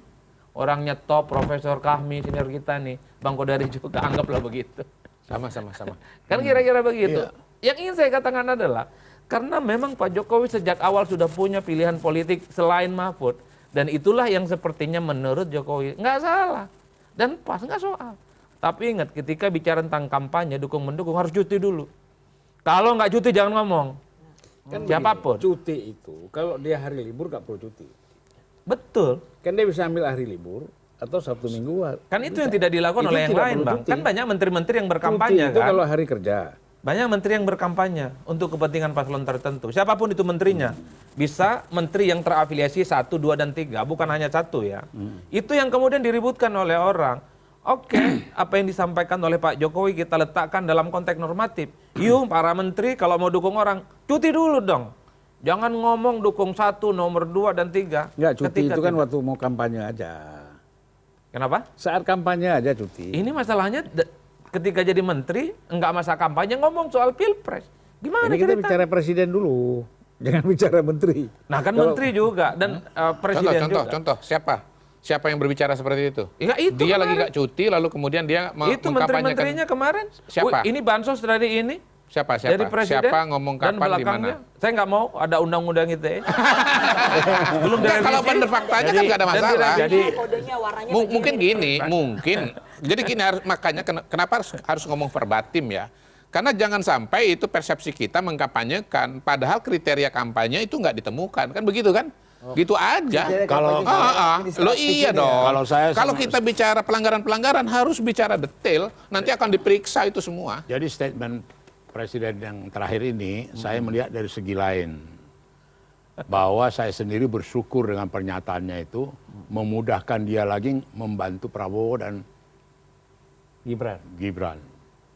Dan artinya dia betul-betul lah melakukan satu sikap kampanye terhadap itu. Jangan setengah hati. Berkali-kali saya katakan setengah hati. Satu. Kemudian jangan dia ulangi kesalahan. Mengkhianati Ganjar. Jangan pula dikhianati Prabowo. Gitu loh. Itu harapanku kepada Jokowi. Jadi bagus dia katakan presiden boleh kampanye. Dia katakan presiden ini lakukanlah itu. Tapi emang Dan- termnya masih mengkhianati berarti Om. Apanya? Konsep yang Loh, digunakan. apa namanya itu ditinggal? Kan beda kepentingan biasa aja, Nggak kan usah ada naif lah. Apa itu? Dia sendiri yang merancang Ganjar, dia yang ngomong sama aku, kita berdua mempersiapkan sangat mendalam mengenai Ganjar, nama Ganjar juga dari dia, terus dia tinggal. Itu apa namanya? Itu loh, itu aja dulu. Atau sama-sama meninggalkan. Bang. Enggak juga. Bang, Dia yang namanya tinggal. tokoh politik itu kan mempersiapkan banyak orang, Bang. Enggak juga, ini khusus berdua lain dong. Iya, Bang. Kau Jadi gini, Bang, pemimpin itu dia sama si A mempersiapkan si X, sama si B mempersiapkan si Y, Nggak ada terjadi. sama C mempersiapkan si Z. Enggak ada terjadi Ya begitulah, itu. Bang. Enggak ada terjadi itu. Ya begitulah, Bang. Ya kok begitu Lah, gimana? memang begitu, Bang. Kan ini kan Itu- calon kan belum itu- ada yang pasti. itu kan disiapkan plan A, plan B, plan C. Itu kan karanganmu. Enggak, gitu Bang. loh. Bang, saya Dengar termasuk dulu. yang mengusulkan. Aku nggak tahu kau mau bela Pak, siapa. tuh gini, Pak. Izin, Bang. Ini supaya jelas, Bang. Saya tuh bilang, Pak, gitu ya, Pak. Yang namanya Ganjar itu belum pasti bisa dicalonkan Bu Mega, bisa enggak. Yang pasti maju calon presiden itu namanya Prabowo. Kenapa? Satu, dia surveinya tinggi. Yang kedua, dia sendiri yang tanda tangan. Untuk maju calon presiden kan syaratnya dua. Itu siapa ngomong? Elektabilitas. Saya yang ngomong, Bang. Bukan ngomong Saya itu. yang ngomong, Bang. Oh, ini tadi Saya yang ngomong. Dari Mega tadi. Saya yang ngomong. Dalam- Saya ngomong sama yang Abang ceritakan tadi itu. Abang sama yang tadi diceritakan ngomongnya itu. Saya kan datang, saya kan cuma mengatakan bahwa presiden itu atau pemimpin itu pasti dia punya plan A, plan B, plan C. Soal nanti mana yang diputuskan tergantung perkembangan. Kan begitu kan, Bang? Begitu, izin. Aha. Tapi kepala Intel, kalau Saya kira begini, setelah saya selidiki dalam sekali, politik kita ini penuh dengan romantisme. Oleh karena itu terlalu melankolik. Sehingga ketika terjadi langkah-langkah politik yang berbeda, itu kita muncul romantisme. Nah, dulu begini, dulu begitu, ini Berguguran di jalan dakwah. Harusnya gimana, Pak? biasa aja, politik itu biasa. Sepakat. Jadi kan seperti bahwa kalau memang ada partner kita berbeda jalan Ya. dalam politik ini, Ya. ya kita berbeda aja. Betul. Tinggal kita apa? Kalau kita sama-sama maju presiden, kita bersaing, kompetitif, secara sehat kan itu. Nah kemudian saya setuju tadi bahwa kalau Jokowi ini menentukan sikap lain dari apa yang dia tentukan, Bang Panda kan bilang tadi, Pak Opung bilang mengatakan bahwa dia dulu mempersiapkan Ganjar begini, ya kan? Tetapi kemudian dia pindah jauh haluan. sebelum Prabowo ya. Ya, dia pindah. Jauh sebelum Ya Prabowo. betul, tahu lah kita, Bang. Ya kan? Bahkan sampai diisukan baju garis-garis itu pun ikut juga dia merancangnya kan? Bukan Ikut. FX Rudi itu, Bang. Ya, tapi kan berdualah orang itu kan antara kumis dengan nggak kumis itu berkawan. Ya kan? Ya kan berkawan orang itu. Waktu masih hubungan baik kan pasti kalau pulang ke Solo pasti Rudi datanglah ke rumah Pak Jokowi kan gitu. Dialog mereka. Tetapi ketika ada perbedaan-perbedaan politik, itu biasa aja. Jadi kita di sini tidak bisa berpolitik secara rasional. Ya, kita berpolitik selalu dengan romantisme. Dengan itu yang menurut saya yang ini tidak selesai.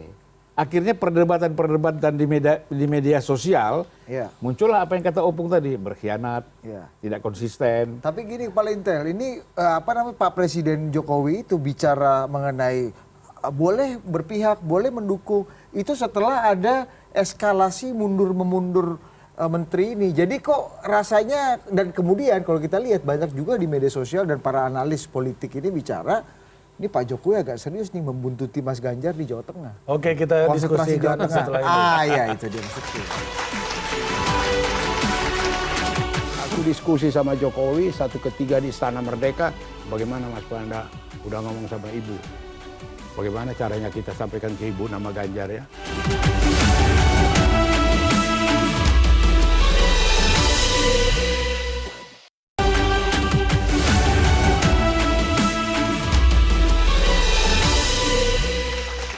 Ya, masih di rapat kabinet bayangan, tapi kalau bicara soal gaduh, komentar Presiden Joko Widodo yang menyebut bahwa Presiden boleh kampanye itu memang tak lepas dari rekam jejak komentar dari Pak Jokowi yang sebelumnya sempat menyebut jika aparat negara itu memang harus netral, senetral-netralnya. Kita lihat yuk, kita bahas dibolak-balik Presiden Jokowi soal netralitas pemilu. Ini yang pertama dulu ya.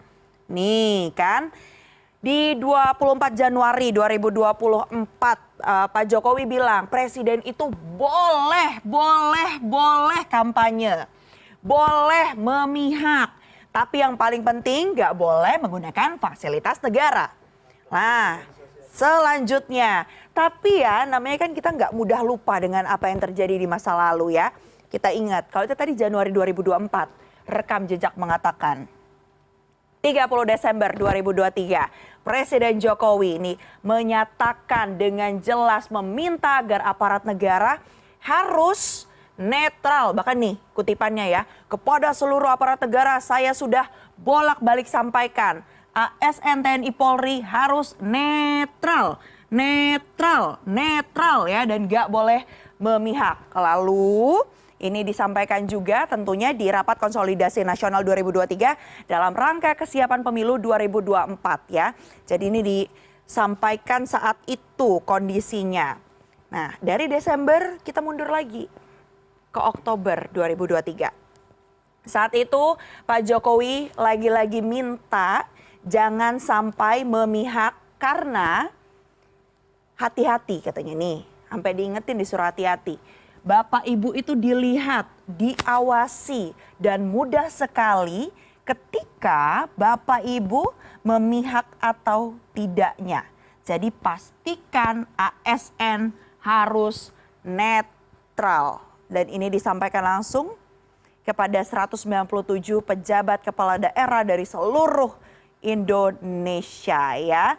Dan Pak Jokowi juga menyatakan atau memperingati pejabat yang hadir ini tadi untuk selalu berhati-hati.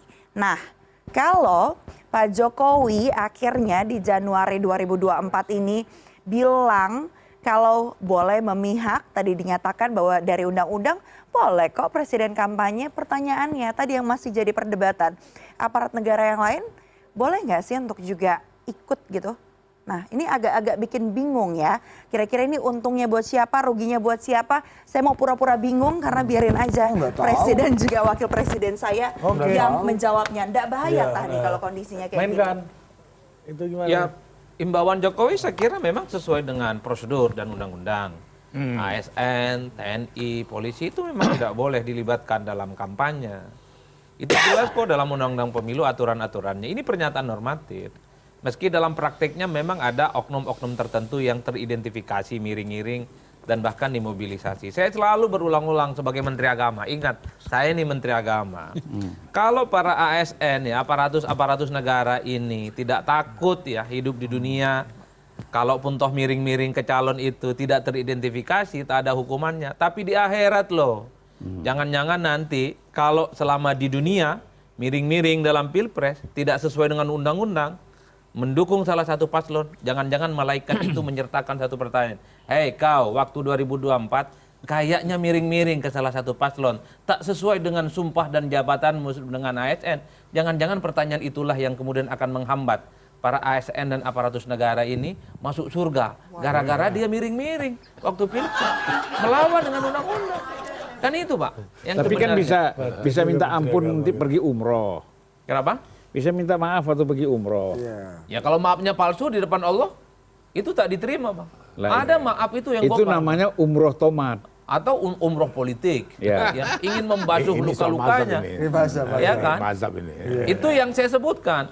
Jadi kan kalau kita membaca bahwa aparatus negara ini kan sumpah janjinya kan setianya pada dua hal. Pertama kepada Tuhan Yang Maha Esa, yang kedua adalah kepada negara. Oke lah di dunia ini mereka tidak diaudit, ya, tidak teridentifikasi mendukung salah satu paslon, sekalipun mereka misalnya dimobilisasi untuk paslon. Tapi di akhirat ada malaikat yang mencatat, sumpah dan janjimu selama hidup, kau tunduk kepada Tuhan Yang Maha Kuasa, ya udahlah. Itu akan menjadi barrier bahwa dia akan terhalang masuk surga. Saya Nah, itu hanya betul-betul mendukung Pak Adi Praitno jadi Menteri Agama. Dan Tapi kan hampir semua. Bagus banget. Ya. Bagus Hampir banget. semua. Wow, soalnya benar ya, bagus banget. Ya, ya, Jadi betul. kan hampir semua orang yang waktu disumpah semuanya terbuka.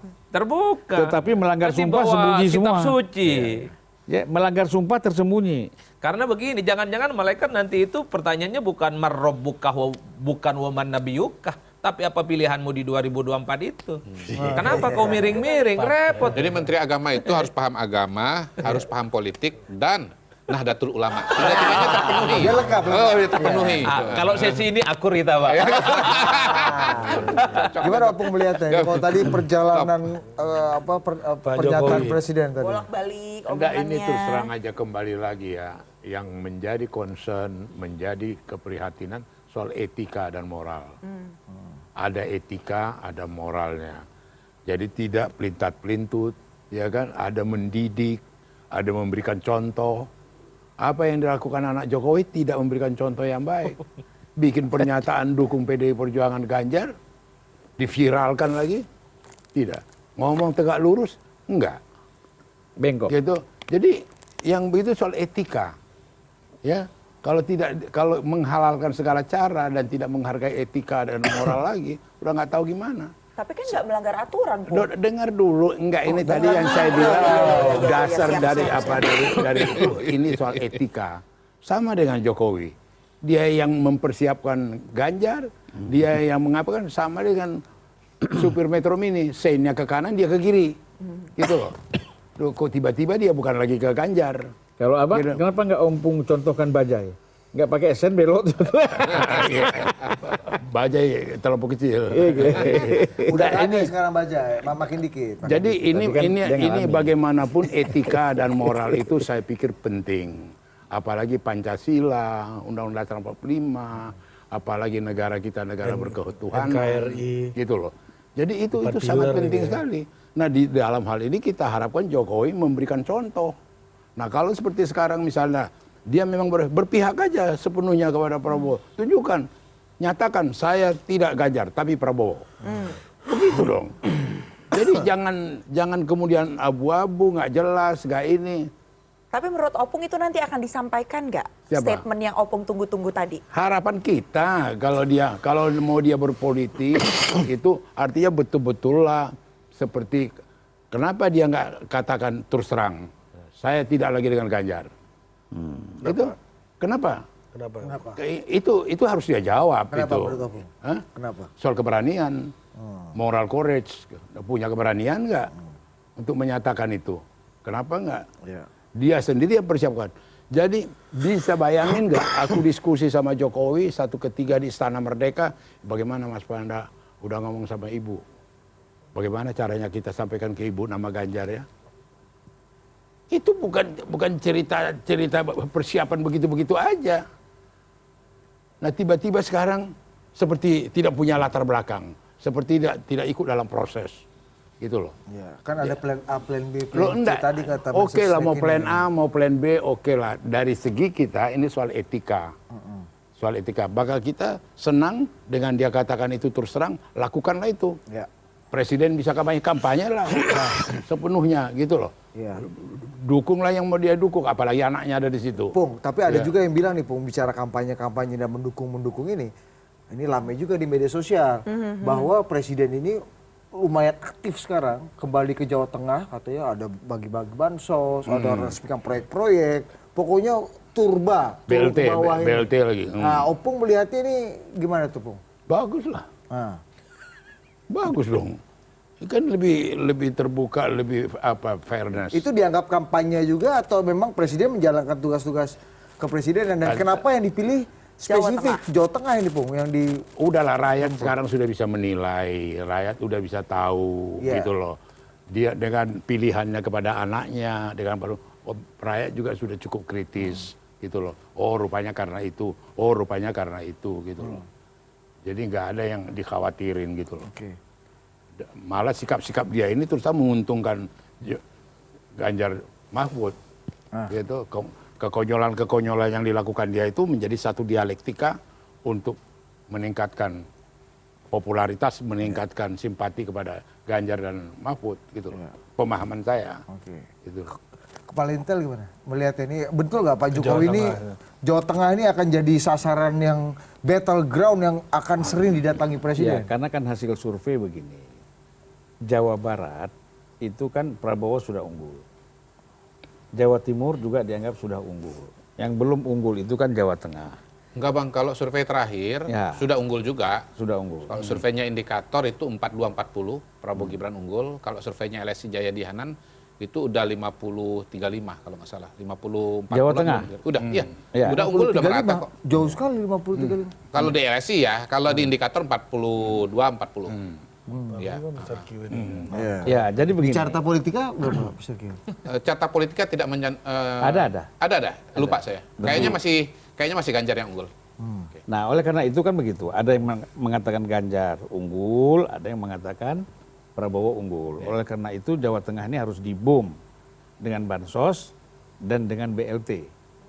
Ya kita ini nggak bisa lagi menutup-nutupi bahwa ini hanya sekedar bantuan sosial, bahwa ini hanya sekedar bantuan kemanusiaan. Tapi ini kan sudah mendekati pemilihan-pemilihan politik dan itu kan berjalan. Itu automatically efeknya pasti ada.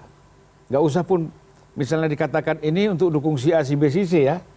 Tapi kan orang sudah tahu seperti kata Bang Panda tadi bahwa Presiden Jokowi itu kan sudah jelas mendukung Prabowo Dan anaknya. dan Gibran, gitu kan?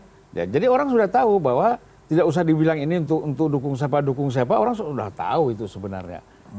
Untuk siapa kan gitu. Ya. Nah oleh karena itu kan tinggal lagi tadi apakah efek ini dilihat oleh masyarakat menguntungkan siapa? Apakah memang menguntungkan Prabowo atau menguntungkan Ganjar? Itu tadi Pak Presiden, Pak Wakil Presiden, kita masih akan cari tahu ya ini sebenarnya siapa yang diuntungin, siapa yang dirugiin, dan apa sebenarnya implikasinya, dampaknya buat elektabilitas. Karena kan apapun yang terjadi yang paling penting nanti tuh hasilnya seperti apa. Kita akan bahas usai jeda. Tetaplah bersama kami. Kalau memang Ganjar merasa dengan bansos ini ada upaya-upaya untuk melemahkan, ya kita ini harus berjuang.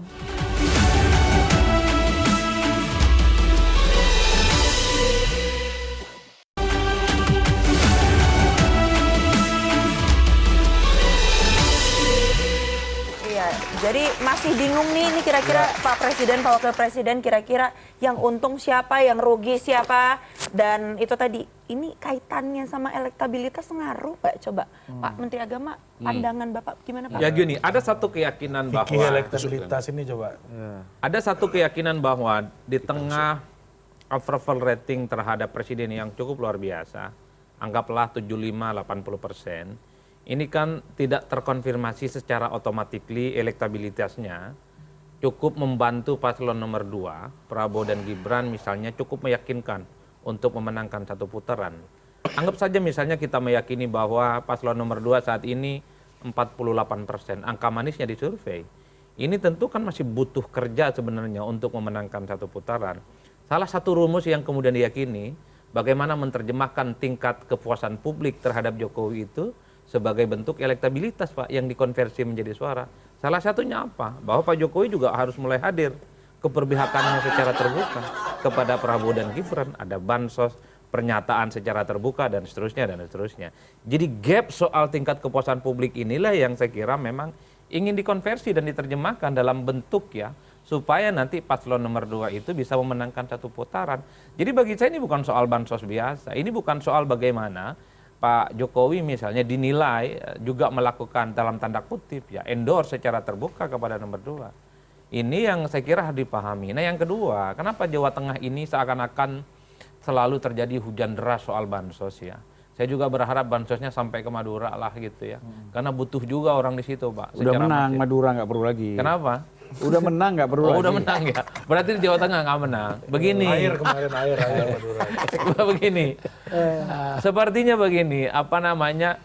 Jawa Tengah ini bukan soal hanya ingin meningkatkan elektabilitas paslon nomor 2. Ini soal pertaruhan kok. Prestis. Ini prestis. Jadi ini soal reputasi politik aja. Kalau bisa jangan run up, bisa menang tapi menangnya tebal. Jadi data ini disampaikan oleh Bang Mr. Q gitu ya. Menang sudah, ada yang 42-40, ada yang bahkan 50%. Itu nggak cukup sepertinya. Itu nggak cukup, harus ditebalkan. Kalau bisa menang telak, kenapa tidak itu dilakukan? Apalagi di Jawa Tengah yang selama ini dianggap sebagai gantengnya opung. Bantengnya apa? Kandangnya merah dan kemudian kandangnya Ganjar Pranowo. Itulah yang kemudian bisa menjelaskan. Makanya kemudian hujan deras bansos itu hanya di Jawa Tengah, tapi tidak merata di tempat yang lain. Kenapa tidak di Banten? Padahal suaranya juga tidak terlampau kuat dan sesignifikan yang ada di Jawa Timur ataupun di Jawa Barat. Itu tadi, ini soal legacy, ini soal prestis politik yang sepertinya ingin ditunjukkan. Orang Banten itu udah kaya-kaya, orang Madura itu udah kaya-kaya. Gitu ya. Satu pabrik rokok di Madura itu bisa bayar pajak 500 sampai 1 triliun loh. Ya. Saya tahu tempatnya Bang, nanti makanya tidak perlu, dari situ aja bansos itu udah cukup, ngapain? Abang kasih closing langsung. Menurut saya ya, opung misalnya.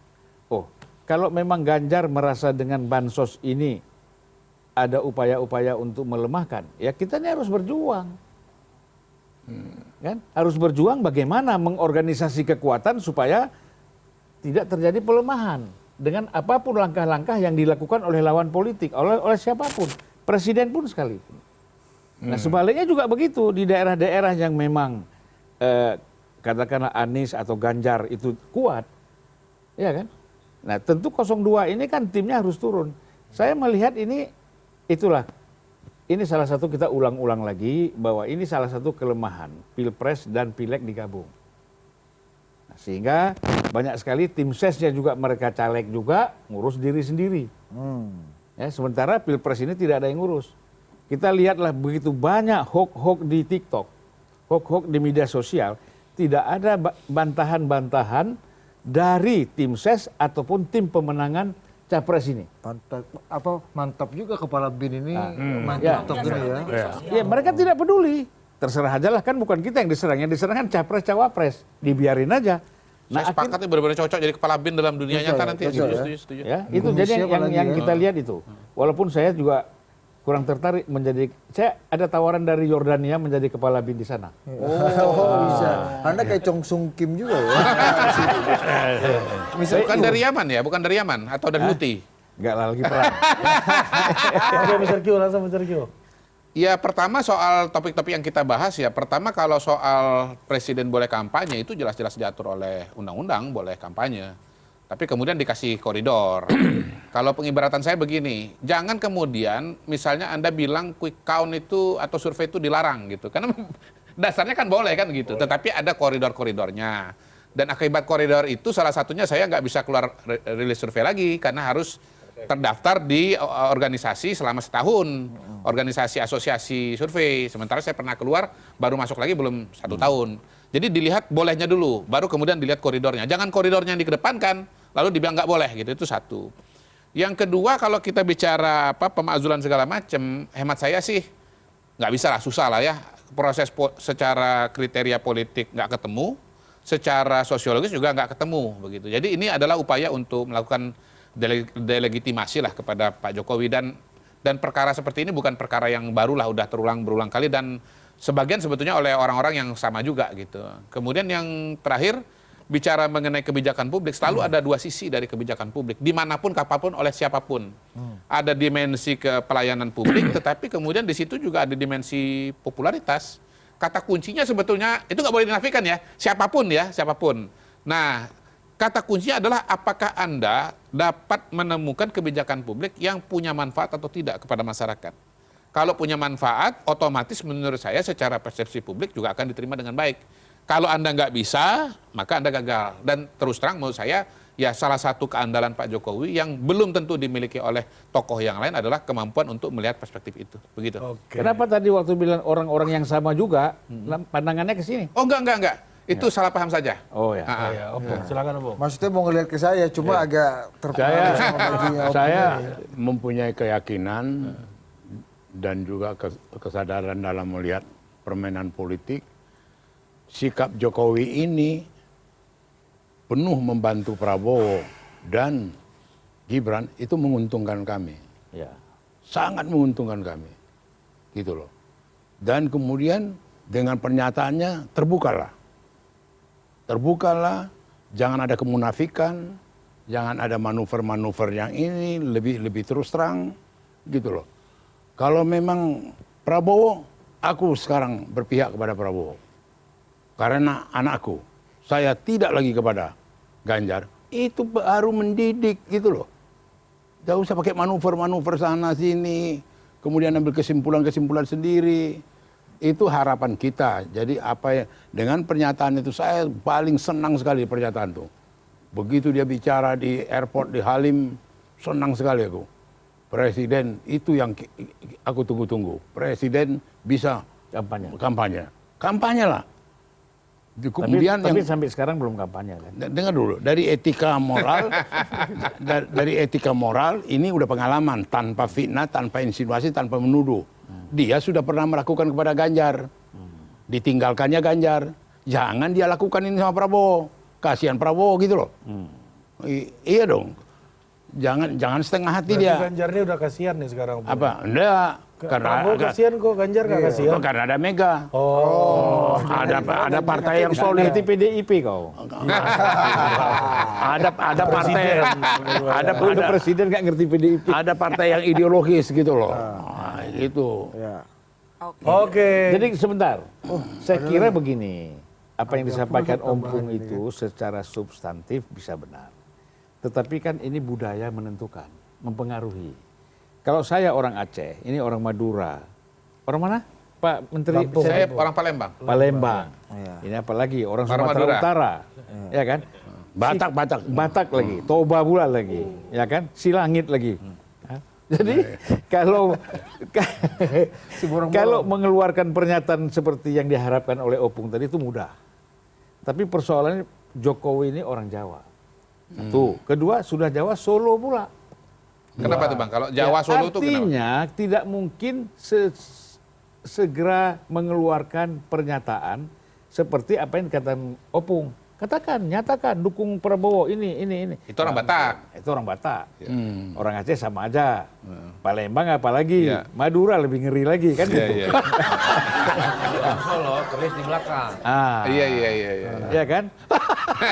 Itu. Oh, itu balik tadi ya. Jadi itu maknanya bahwa ya bagi orang Jawa, apalagi orang Solo, pokoknya memahami sendirilah gerak-gerik saya, ucapan saya, senyum saya. Kita sudah pernah membahas mata saya kan gitu. Iya. Nah, jadi nggak Kalau perlu mata dia. ditutup artinya apa? Ah. Ketawanya mata ditutup. Ya, tutup matanya, artinya dia nggak kurang bisa menerima itu. Nah, kalau dibuka, Nah, kalau dibuka artinya ya masih bisa komunikasi kita.